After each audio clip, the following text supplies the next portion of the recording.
voltamos para então concluirmos esta carta pastoral com o terceiro capítulo, né? Ministério da Caridade. Né? A essência da vida cristã é o amor doação, o amor que vem de Deus mesmo, a caridade.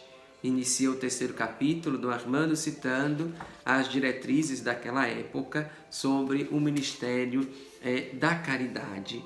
Né? A caridade é um sinal profundo do nosso ser cristão, é o essencial do nosso ser cristão. Por isso, devemos ser constantemente uma igreja caritativa.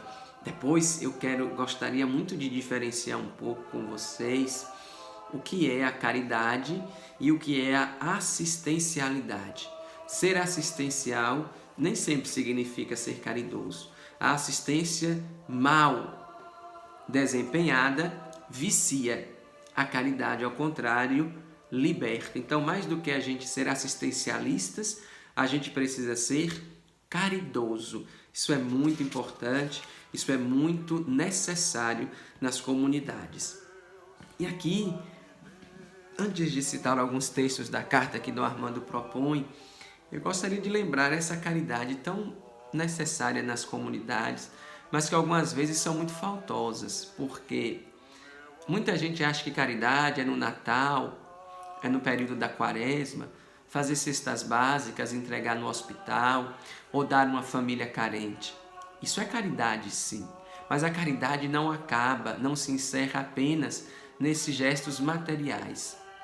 O modo como eu acolho e como eu escuto as pessoas é também caridade. E algumas vezes eu vejo leigos e leigas, né, que não se falam na vida da comunidade ou que não se tratam respeitosamente com certas palavras desnecessárias, grosseiras, e isso é um contratestemunho.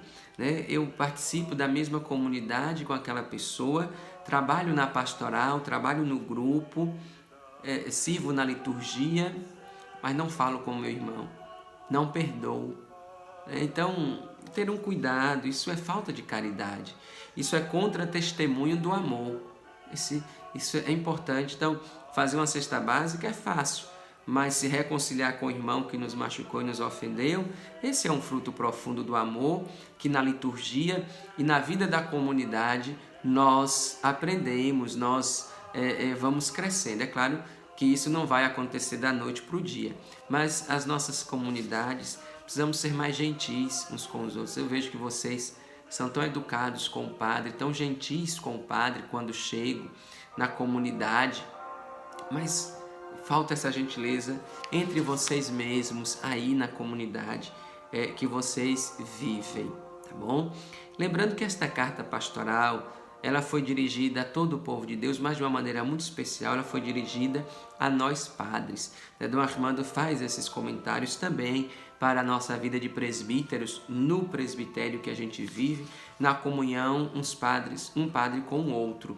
Mas isso também ajuda e faz vocês, leigos, experienciarem mais profundamente o ser igreja, o ser comunidade, que deve ser um lugar de acolhida, que deve ser um lugar de convivência amigável entre vocês. Né? O trabalho da igreja não pode gerar separação ou inimizades. Ao contrário, o trabalho da igreja deve gerar amizades, verdadeiros parentescos.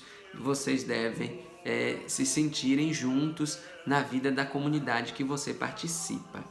A primazia do amor faz parte integrante das convicções mais profundas da vida cristã. Né? Portanto, essa primazia, as nossas comunidades devem ser o lugar do amor, deve ser o lugar profundo desta comunhão de vida, né? Da amizade uns com os outros, trabalhar na leveza, na alegria, nas risadas. Algumas vezes nossas comunidades são tão tensas, tão pesadas, né? E nós precisamos fazer isso. E eu já digo também aqui, não estou me excluindo, não. Eu sei que eu também, como padre, como pastor da comunidade, em nome do bispo, também tenho esta missão. Né? Eu vejo que algumas vezes, alguns lugares quando eu chego, ainda há um certo medo, receio do padre. né? Eu também estou aprendendo, eu não sou um modelo para vocês, eu sou aprendiz com vocês na vida da comunidade neste sentido. Sou o primeiro a dar testemunho aqui na comunidade que o bispo me confiou. Então, vamos juntos, né, colaborar uns com os outros para que todas estas nossas comunidades, para que de fato a gente se sinta bem, não seja um lugar de tensões, de conflitos, mas seja um lugar de boa convivência uns com os outros. Não haverá testemunho melhor para darmos ao mundo do que uma verdadeira convivência na vida da comunidade. Eis a caridade, eis o amor. A igreja, casa e escola de comunhão. O Armando cita São João Paulo II e a gente precisa aprender isso, né? É a casa e escola de comunhão e não de rivalidades, competições, picuinhas, traições, fuxicos, nada disso. Mas ao contrário, mantermos sempre vivos esta comunhão. E o que é comunhão? Aí do Armando diz, o Papa São João Paulo II, explica e exemplifica o sentido deste compromisso. O compromisso de promover uma espiritualidade de comunhão. A comunhão é, antes de tudo, dom do alto, que devemos invocar na oração e acolher com humildade e fé.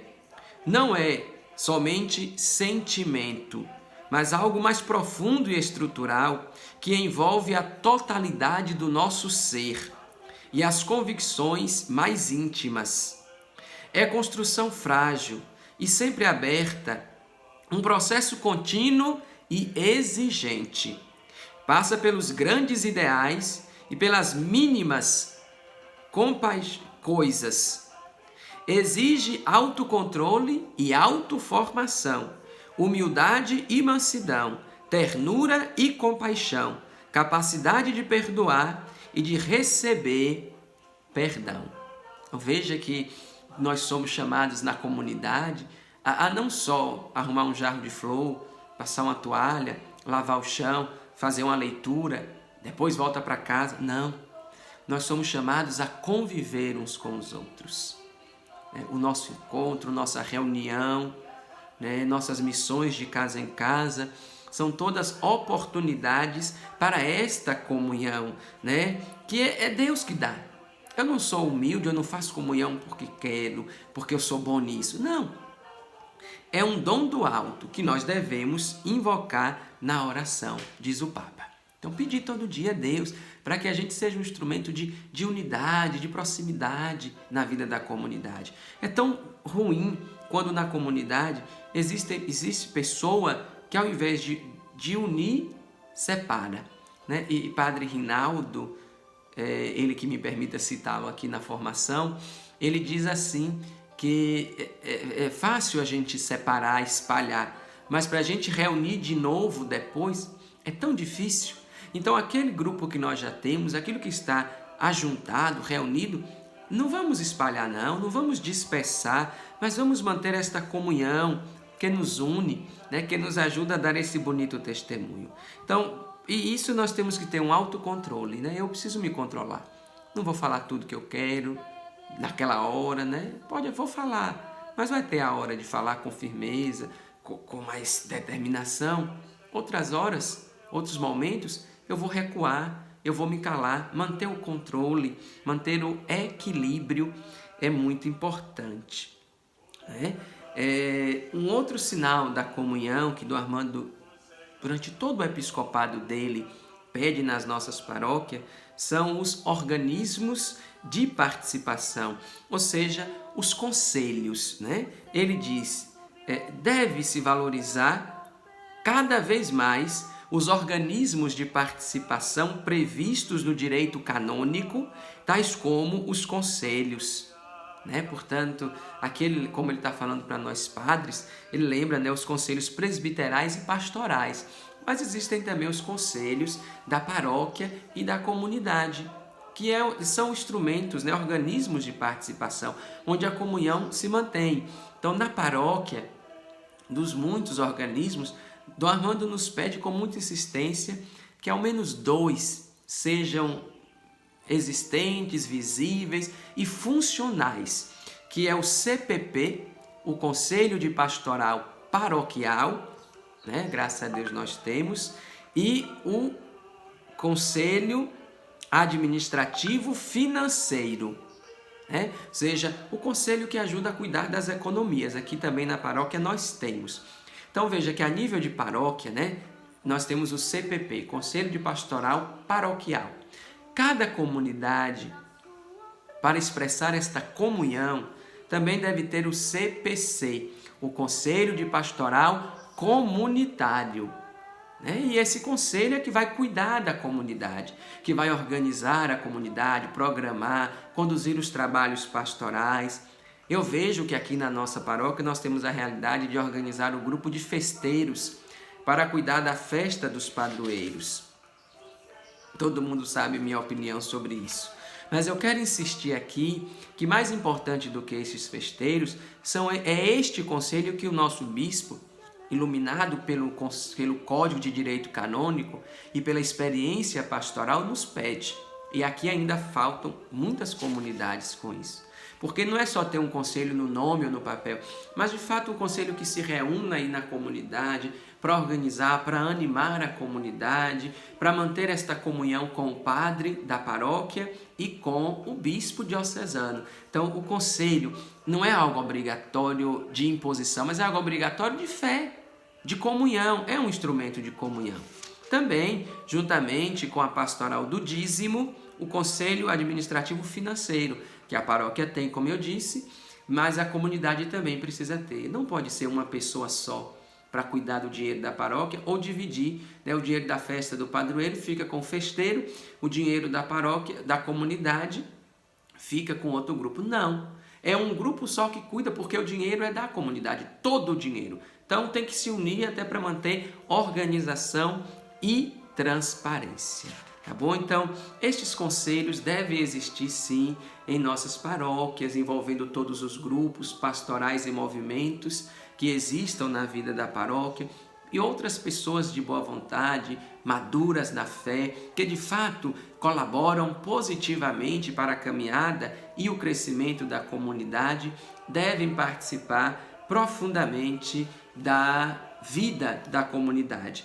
E estes conselhos são estes momentos profundos em que esta participação, esta comunhão se concretiza na nossa vida. Então, isso é uma beleza da nossa igreja, né?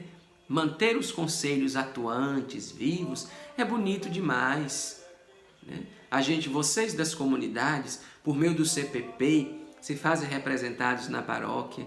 E a paróquia, por meio do CPP, se faz representado na diocese pelo CPC, o Conselho de Pastoral CPD, o Conselho de Pastoral Diocesano, né, que acontece lá em Livramento, sede da nossa diocese. Então é uma caminhada bonita, que não é uma ditadura, mas é uma organização hierárquica de comunhão e participação.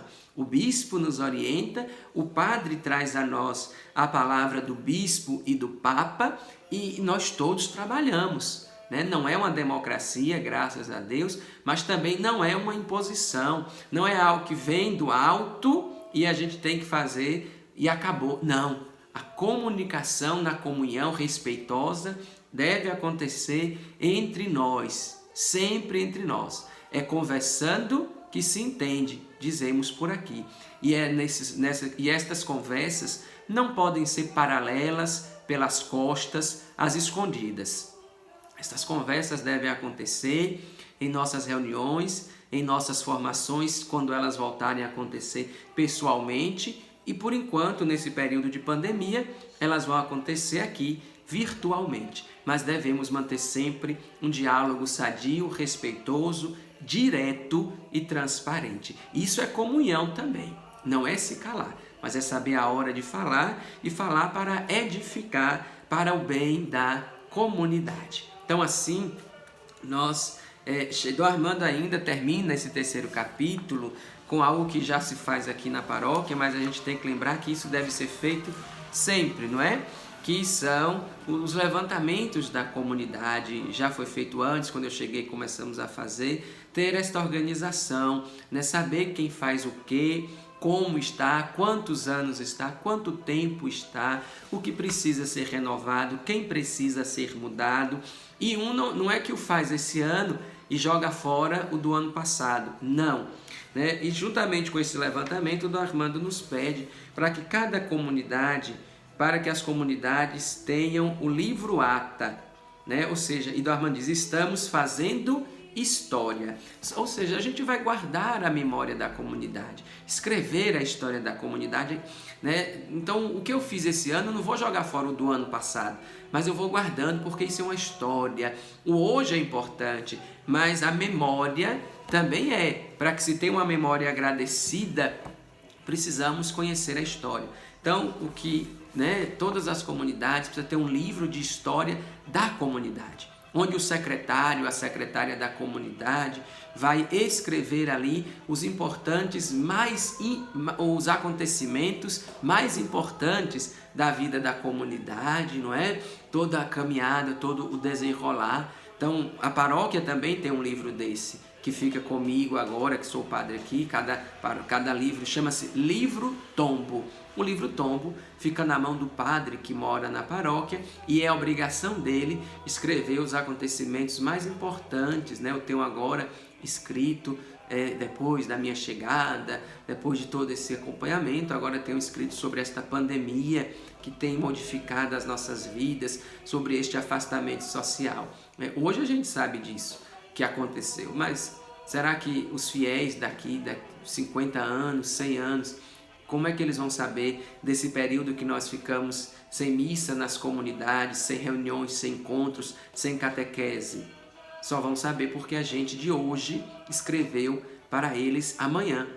Portanto, é importante esse pedido do bispo, já foi comunicado também, mas não vamos esfriar, não vamos nos esquecer, manter sempre o livro atualizado, bem guardado, bem cuidado, para que sejam muitos e muitos livros a serem escritos com a história da nossa comunidade, tá bom? Então, que nós, de fato, organizando sempre mais a nossa comunidade, organizando sempre mais na espiritualidade, mas também na materialidade, né? Nos objetos, naquela organização, no cuidado profundo com a capela, com as coisas que pertencem à comunidade. Isso é importante. E vamos, então, ter sempre mais esse zelo pastoral que depende do padre, da paróquia, mas que também depende de cada coordenador de comunidade, grupo, pastoral e movimento, depende de cada ministro extraordinário da Sagrada Comunhão Eucarística, depende de cada catequista, depende de tantas outras pessoas que amorosamente se dedicam na comunidade. Então, meus irmãos, chegamos ao final, né, desta primeira carta pastoral. Tem muitas outras ideias, é claro, aqui na carta pastoral, eu não falei tudo, né? Não dá para ler a carta inteira. Esta é a carta pastoral de 2006. Ai de mim, se eu não anunciar o Evangelho.